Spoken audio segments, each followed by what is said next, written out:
ডাড়েপাড়া গোরস্থান স্থাপিত 1978 সন। আমরা প্রবেশ করব গোরস্থান মাঠে।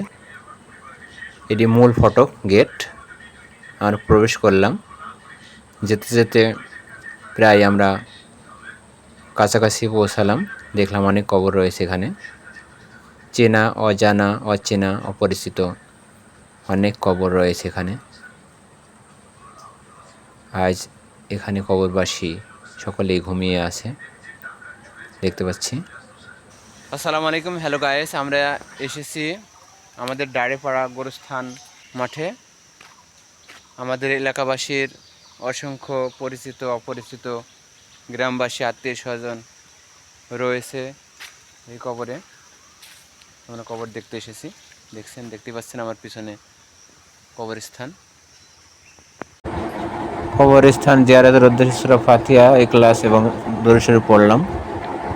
আসলে আমরা দেখি যেটা দেখতে চাচ্ছেন গম্বুজ, এখানে লাশ রাখা হয় এবং জানাজা পড়া হয় এই মাঠে। জানাজা পড়ানোর স্থান।